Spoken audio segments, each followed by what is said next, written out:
For a long time, I had tried and failed to run a sub 20-minute 5K until just about a year ago when I was 33 years old, and I had kind of stopped trying altogether, and that's when I broke through the barrier. There were two specific changes that I made in my training almost by accident that led to that mini breakthrough, and I would like to share those with you in this video in the hopes that it might help you if you're stuck like I was. Just before we dive into what exactly I changed, I wanted to give you a little bit of context about me if you're new to the channel.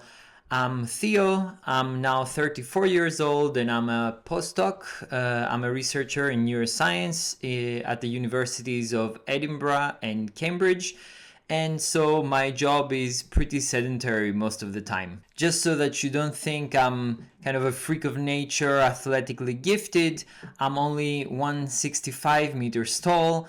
I'm usually between 67 and 70 kilograms, so I'm a bit on the short and stocky side, more suited maybe to something like wrestling or something like that, but not really for running. And these days I play football once a week and I run maybe one more time per week, but I give most of my time to climbing with around 3 to 5 sessions in general. And I also do one weight training session per week consisting of bench, squat and deadlifts. I only started getting interested in running a relatively fast 5K and breaking the 20-minute barrier just before lockdown when I got my first Garmin. And during lockdown, since I couldn't do any of the other fun stuff I'm interested in, like play football or climb or anything like that, I was just running a lot. And then I got pretty much into the chase of the sub 20-minute 5K. But the closest I ever got was 2036. I didn't follow any specific plan, I just ran a lot, usually distances between 5 and 15 kilometers or so, and I did that for maybe 3-4 times a week. What I didn't know at the time is that I was doing a pretty basic error that I think a lot of amateur runners do, and that was running every time relatively hard. So if you know the intensity zones, it would be somewhere in zone 3 or maybe even low zone 4.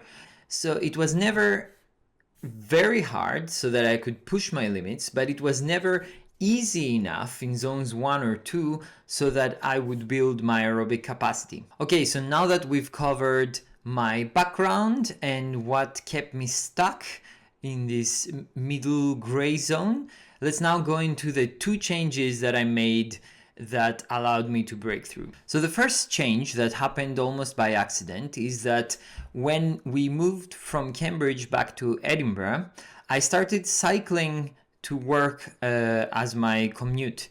The cycle is around 25 kilometers back and forth with a little bit of elevation thrown in as well. So that meant that I would be cycling between 4 and 8 hours per week at a very low intensity, so between zones 1 and 2. And I believe that this low intensity, steady state aerobic work is what helped me develop my aerobic capacity in a way that I hadn't been able to do previously. There is more and more evidence out there that a lot of the elite athletes, elite endurance athletes, do a lot of their work, like up to 80 or 90% even, in those low zone 1 and zone 2 intensities. If you're a beginner runner, I would say that you would benefit from doing this low intensity work in a load bearing manner. So either running or running/walking if you can't stay in a low enough heart rate zone by just running. All right, the second major change that happened in my training was that I now had access to hills again. Cambridge is absolutely flat. I think it's one of the most flat places in the UK, and I had missed running on trails and hills during my stay there. Here we live close to the Pentland Hills, which, as the name suggests, they are not mountains, they are little hills, but they still have a lot of trails and they allow you to get some decent elevation in as well. So my one dedicated run per week became a trail run, something between 5 and 10 kilometers usually, and at least 300 meters of elevation. And these runs would usually last somewhere between 35 minutes to an hour and a half maybe. And I didn't try to hold any specific pace. In the beginning, I would just try to make it to the top of the hill that I had on that day, and I couldn't even do that.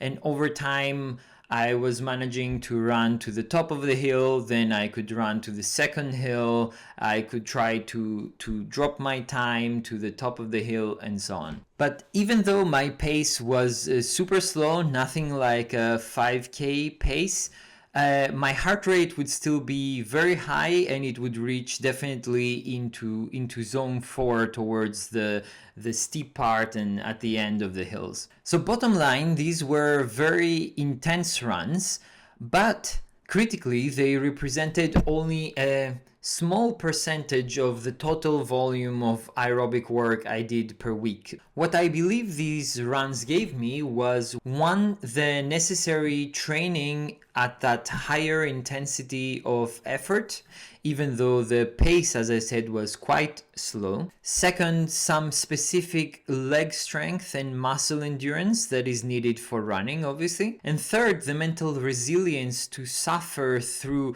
long periods of very, very hard efforts. Before I finish this video, I wanted to quickly mention a couple more factors that might have played a role in my running this 5K faster than I ever did before. So the first one was that my weight was on the slightly lower side at that time. It was around 67 kilograms when usually I was used to sitting around 68 or 69 kilos, and that might have made a difference. The second one was that this time I had cycled to the starting point of my run, and this cycle was around 30 minutes or so, which meant that I was already warmed up well for the run, which is something a bit different to the previous times, as I would still maybe cycle there, but it was a much shorter cycle of 5 minutes or so, or I would have driven to the starting point. So that's it for this video. The two changes I made were to do lots of easy aerobic work. For me, it was my cycle commute to work. For you, it can be in a different modality, and a small sprinkling of very hard, intense work, which for me was trail running, which is lots of fun as well if you haven't tried it. This is known as polarized training, and you can see a lot of the elite athletes doing something similar. For me, it happened by accident, but I know it works by design for many people as well. I hope that if you're stuck like me, you will try one or both of these changes potentially. And if you do, please let me know your best time before and after, and if what you changed do you think made a difference for you. If you like this video, subscribe for more content related to training for climbing or running, mountaineering, and so on. See ya!